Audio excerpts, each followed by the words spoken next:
Il y a un truc assez cruel dans le business. Aussi bon que vous soyez, avec le temps, votre client vous oubliera. Et cela malgré une belle collab ou un projet qui s'est bien passé, où vous avez eu des super retours. Sauf si vous assurez un suivi. Et c'est contre-intuitif parce qu'une fois le projet terminé et délivré, on se dit que la bonne chose à faire, c'est de passer à autre chose comme trouver un nouveau client par exemple. Alors oui, parfois vous envoyez un mail mais vous n'avez pas de nouvelles. Et c'est clairement frustrant et ça ne donne pas envie de continuer. Pourtant, contrairement aux idées reçues, relancer son client, c'est en fait lui rendre service. Et c'est ces petites choses qui peuvent faire la différence pour décrocher des nouveaux projets.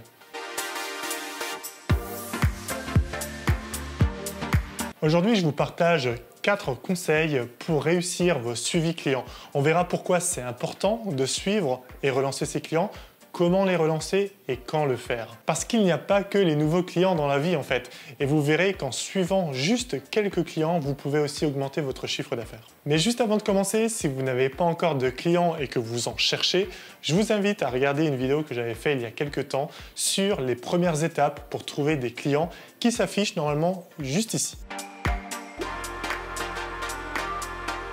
Tout commence par la régularité. C'est la première étape pour faire un bon suivi. Si vous n'avez pas eu de réponse à votre suivi, rassurez-vous, c'est normal. Et ne le prenez pas personnellement. Votre client, vous savez, il a sa vie, ses priorités, ses objectifs, ses habitudes et ses aléas. Du coup, ne vous arrêtez pas à un seul mail ou un seul appel de temps à autre, mais suivez votre client régulièrement. Je vous assure qu'il appréciera. Il y a 3 avantages à ça. Le premier, vous restez dans l'esprit de votre client et vous vous mettez à jour sur son actu. Le deuxième, vous vous montrez pro, carré et fiable. Et c'est toujours apprécié et bon pour la confiance client. Et 3, c'est dans ces échanges qu'une opportunité business arrive. Quand il aura un besoin, eh bien, il pensera à vous. Et bonne nouvelle, il y a plein de prétextes possibles pour faire votre suivi, comme prendre des nouvelles de votre client, de son service, de l'entreprise, demander un feedback du dernier projet que vous avez réalisé avec lui, ou encore tout simplement se renseigner sur les projets futurs. Comment faire? C'est simple, envoyez un mail, appelez votre client ou invitez-le à boire un café ou à petit déjeuner ou même à déjeuner ou encore invitez-le à un événement auquel vous êtes sûr vous-même de participer. Imaginez, vous sortez d'un déjeuner avec votre client. Il vous a fait un super feedback sur votre collaboration. Il vous a tout dit sur ses futurs projets. Il vous a même dit qu'autour de lui, il pouvait potentiellement y avoir des gens qui auraient besoin de vous. Vous aurez aussi papoté de ses vacances, de voyages, de cinéma et j'en passe. Là, c'est sûr, votre client, lui, il a passé un très bon moment.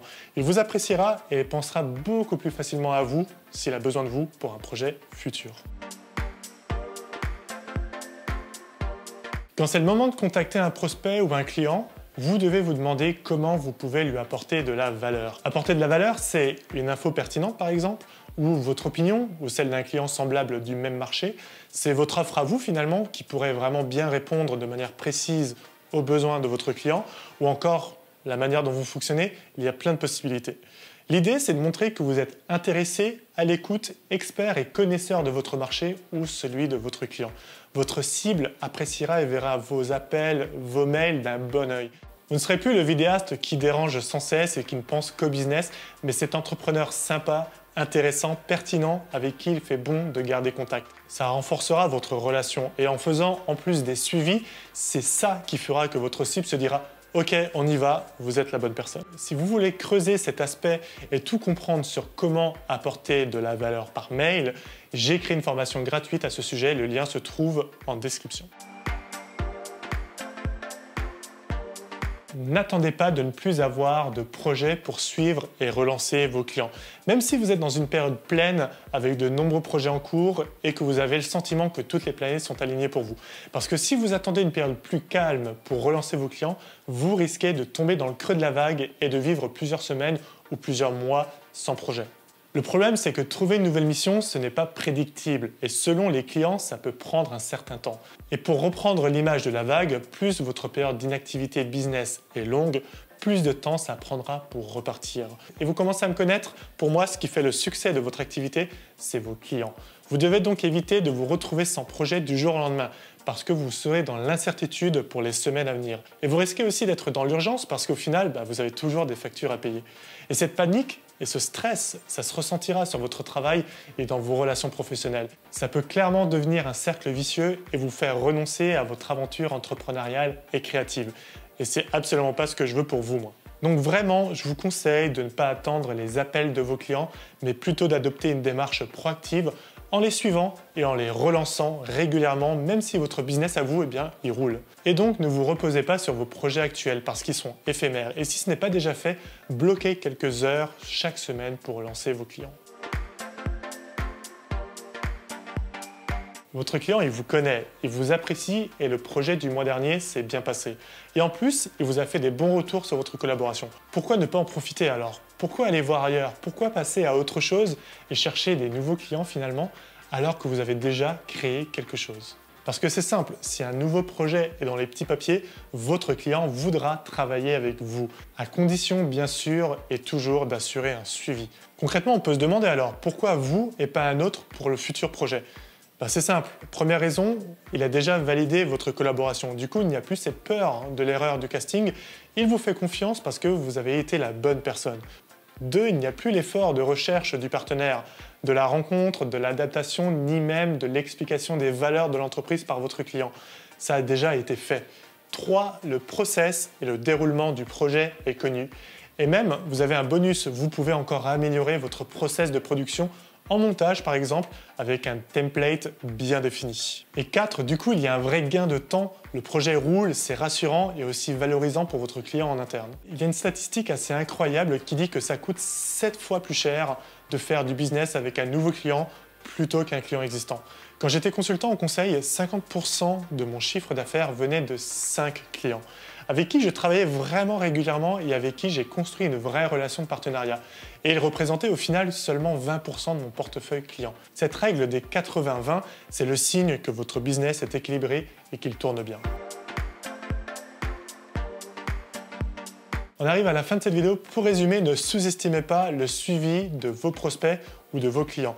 C'est cet effort qui vous permettra de rester dans leur esprit. Du coup, planifiez vos suivis pour qu'ils soient réguliers et surtout pour éviter d'oublier un client. Quand vous contactez votre client par mail, par message ou au téléphone, apportez-lui de la valeur. Partagez une info pertinente ou une info croustillante qui vous permet de le contacter sans avoir les mains vides et sans avoir cette impression de le déranger. N'attendez pas non plus d'être à court de projets pour suivre ou relancer un client parce que décrocher une nouvelle mission, ça prend du temps. Et donc, en anticipant et en suivant vos clients pendant vos temps forts, vous vous assurez un roulement de mission. Et pour cela, réservez un créneau de quelques heures par semaine pour suivre vos clients et protéger ce temps et ce, quoi qu'il arrive, même si vous êtes débordé. Je vous assure que le vous du futur vous remerciera. Enfin, vous verrez qu'en suivant vos clients existants, vous favorisez des nouvelles collaborations. Et très souvent, c'est eux qui viendront vers vous pour un nouveau besoin. Et en plus, il y a vraiment un effet magique. Chaque projet pour vous sera plus facile que le précédent parce que vous connaissez mieux votre client, vous connaissez mieux ses attentes et ses besoins. Et c'est aussi le cas de son côté en fait. Du coup, il y a moins d'efforts pour la gestion du projet et vous optimisez notamment le process de production. Donc si vous avez déjà quelques clients, prenez le temps de les suivre. Ne jetez pas toutes vos forces dans la recherche de nouveaux clients.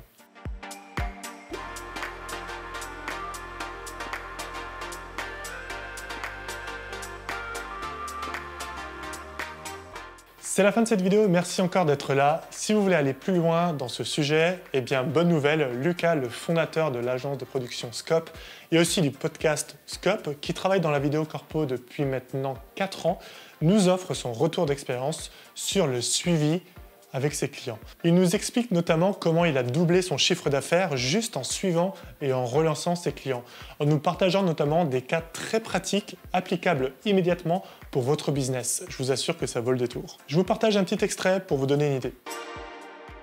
J'envoie un message normal de relance, mais j'ai marqué PS. D'ailleurs, je sais que tu aimes bien les vidéos de cuisine. Voici ce à quoi j'ai pensé pour la prochaine vidéo de cuisine. Et là, donc le document avec plein d'images sympas qui peuvent lui donner des idées ou donner des idées à ses projets en cours, quoi. Ça, c'est un apport de valeur qui va l'aider, même s'il ne travaille pas avec moi, ça va quand même l'aider dans son travail, ça va lui ouvrir l'esprit, ça va lui donner des idées. Et moi, je vais me placer au moins en tant qu'expert ou en tant que pro, même si on ne travaille pas ensemble. Si ça vous a plu et que vous souhaitez voir la vidéo entière, il suffit de cliquer sur le premier lien qui se trouve en description. Vous pouvez aussi rejoindre ma formation gratuite qui vous explique toutes les étapes pour trouver des clients par mail avec des exemples concrets et avec tout mon mindset. C'est le deuxième lien qui se trouve dans la description. Enfin, j'espère vraiment que cette vidéo vous aidera pour votre business. Et si c'est le cas, partagez-la juste à une personne autour de vous qui en aurait besoin. Et n'oubliez pas aussi de vous abonner pour être sûr de ne pas louper les prochaines vidéos. Dites-moi aussi en commentaire quels sont les sujets business chauds du moment pour vous. Ça me donnera des idées pour les prochaines vidéos. Je vous dis à très vite et n'oubliez pas, la vente n'est pas réservée aux hommes d'affaires en costume 3 pièces. Ciao!